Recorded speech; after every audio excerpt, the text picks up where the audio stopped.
Let me first start by stating that there will be massive spoilers in this review, so if you want to experience the game for yourself before watching, please do so. While Half Life Alyx certainly wasn't what most fans of the series were hoping for, Alyx delivers a unique VR experience that helps to bring in more fans to the series, while also bringing them up to speed on events from the Half-Life 2 games. In order to do this, plenty of attention was given to key points in Half-Life lore, at least from the main series games, for newer players to get a sense of the world they were in. Now, I'm not going to say that anyone from outside the Half-Life series would completely understand everything, as that would be untrue, and even the most dedicated fans of Half-Life don't know everything. The nature of the game prevents such a thing, but it still ties in events well enough. Not only was this a VR game, but this VR game felt like any other Half-Life game, and though several changes to gameplay and enemy mechanics were implemented to ensure a good player experience, the overall feel and musical score still made every level feel like it fit in with every other game. The progression, the story, the weapons, the tools, and the puzzles all transitioned perfectly to a VR experience. I'd hope that no one is put off by the VR-only style game. Alyx is one of the best feeling VR games I've ever played, right up there with Boneworks. Everything feels responsive, and most things have weight to them, giving them a larger sense of reality, although the occasional static object with no interaction did sometimes break my immersion. The game encourages players to use the teleportation-transportation method, which I dislike, because I enjoy the feeling and sound of walking around. Alyx does move rather slowly, so oftentimes I found myself using the teleport method in cheeky cases of close combat. I did feel a little sour when I used it to cheese enemies and make kiting easier on melee targets such as antlions and zombies, but the Combine did offer more of a challenge. My biggest challenge is trying not to be too loud when shifting from a crouched position to a standing position without upsetting my downstairs neighbors. The first world pains of VR on the second floor. Even though we're missing the standard crowbar from the other Half-Life games, Alyx has a unique set of tools derived from what has been seen from her other appearances, and some from this generation. The first tool we acquire are the gravity hands, nicknamed the Rustles by the guy who created them. They're a gravity gun for this game. The only difference is that these only serve to pull things towards you can't blast them back. A simple flick of the wrist and there it goes. Useful for picking up ammo or other items for use. It feels so great to yank something at a clutch moment or just make a cool move. Along with the Rustles, the multi-tool, I think that's what it's called, from the previous Half-Life games makes an appearance here as well. They're for hacking enemy defenses and unlocking doors, and serve as a focal point for many minigame puzzles.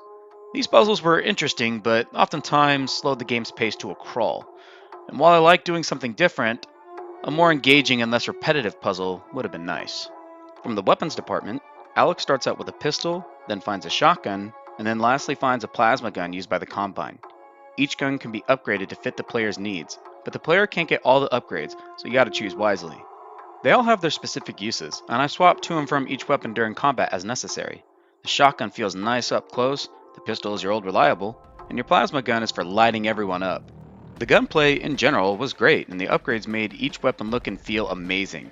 My favorite was the autoloader for the shotgun because it made loading this stupid thing far easier. The atmosphere setup in each level was breathtaking. The audio tracks help to enhance the tense atmosphere, and the levels often utilize terrifying mechanics. I hate the dark, and the game forces you in there constantly after getting the flashlight. Environments that are used multiple times throughout a puzzle and unique arena areas for fighting larger groups of enemies are seen at least once a level. My favorite section was with Jeff. My name is Jeff. Jeff was a brilliant design choice for this game because there was no way to get rid of him. You use his blindness and hearing to your advantage and then kite him with bottles of vodka. Throw them wherever you want and he goes right there. I had to work around him, and his interactions were necessary for progression. I developed a close bond with Jeff because of how far we had come together. And although sometimes Jeff frustrates me, he was by far my favorite part of Alyx. Speaking about enemies though, the standard enemies expected from Half-Life have made a return. Zombies and Combine with a little sprinkle of antlions. I'd like to talk about the antlions first because they changed the most. Antlions used to be these super fast insectoid creatures that flew about and rushed the player. Now they seem to be far more bulky and also slower. The way to take them out is to take out their limbs and then their abdomen. I found them fun to play against because there were often multiple that attempted to flank or fly around. The Combine were mildly perturbing as the variants made them far more obnoxious to deal with. I am against ammo dump enemies. The Armored Combine felt just like that. Even with 2 direct grenades to an Armored Combine, I still needed to sink multiple clips into the big beasts. If their reloading was more telegraphed or loud like the Combine minigunner, I think this would have been easier to play around. I did like how they were always attempting to rush me, as I had to play around that and move to ensure I wasn't killed by them or the other smaller combine enemies. The most commonly found enemies were zombies, and they are far more terrifying in VR than anything else. I enjoyed the detail on the zombies without the head crabs, and the different hosts look really cool. My favorite and least favorite enemies were the lightning dogs. These little shits look so innocent and cute at first, but turn on a dime into atrocious aberrations. My first fight with them was nothing too special, and I thought it was non-hostile at first because it just ran away. But when upset, it shoots lightning and then runs away. The second fight with them is when I learned about their dark secret. They enter the bodies of zombies and reanimate them, using them like a substitute from Pokemon. Now you have to shoot the limbs where the lightning dog is bulging from and get him out to resume the fight. The ultimate encounter was in a small confined area against 2 lightning dogs and multiple zombies for them to revive. This is when I found out they can revive zombies more than once. There aren't many lightning dog encounters, but I did cherish each one because they were fun and engaging fights. It's hard to make mini-bosses seem interesting, and yet Half-Life makes this fun for the player by incorporating fun arena areas similar to Doom. The struggle with creating a prequel is making it memorable. As we know, going in, that events should lead up to where the current ones are, and so most people have a sense of what will happen because of this.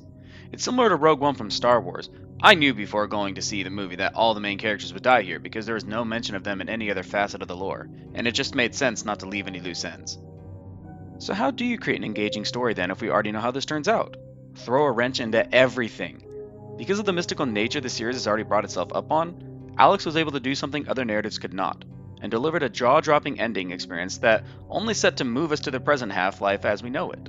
The trailer for the game sets us up for a rescue mission of Eli Vance, Alyx Vance's father. The rescue happens rather quickly, leaving me to wonder about what the rest of the game would entail. But I knew it would be about the massive floating structure because it wasn't touched upon until this point. The characters all have their theories and rumors about what's inside, and Alyx agrees to head to it. The theories and rumors fuel the player's interest to keep going, with information of the vague variety trickling in to prod Alyx forward. Whatever is inside that vault has to be memorable to ensure that the events of this game aren't lost to the fans, and Alyx certainly accomplishes this. It goes so far as to change the course of history, or create another dimension in which a separate chain of events follows. I couldn't finish up this section without talking about Russell, voiced by Rhys Darby. You could have a bit of hay coming out your mouth. A little bit of hay. All the time? Yeah. To look cool. Hey, Brett. Yes. Jermaine. Yes. Murray, present. Now, what happened last night? Russell is my favorite supporting character because of his banter with Alyx. The two have a great back and forth and discuss connections from the past to present, how things were and how things are now. There's definitely a bunch of old bottles in here. Does alcohol go bad? It only improves. It's all good, Alex. Russell, you're breaking up. The vodka has got it, Alex. The vodka is good. His age gives us insight into Alyx's natural curiosity. You know, Russ, I'm sorry I didn't get you any vodka back there. That's okay. Or you could pick up some on the way back. Russ, how's Dad doing? Does he seem okay? Oh, he's fine, Alex. He's working away over there. Good. Well, thanks. Oh, he is missing a leg, though. Yeah. You know, he was missing a leg before. Right. Well, it's still gone. Alyx herself is a phenomenal character. She's inquisitive, she's witty, and she's great wife material. Russell is great at easing tension in zones where tension is thick, and Alyx is good at hyping up a fight when we know it is coming. They work off of each other and create a fun-loving dynamic, and it's great to see how they evolve over the course of the game.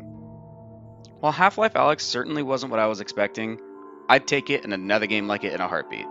The Half-Life series is something I've revered ever since playing it when I was younger. I fell in love with the lore, the gameplay, and the creativity that Valve puts into each release. I hope the reception of this game pushes Valve to give this series more attention, because I've been eagerly awaiting a game like this for far too long. And my want for another will not be satiated until we get 3.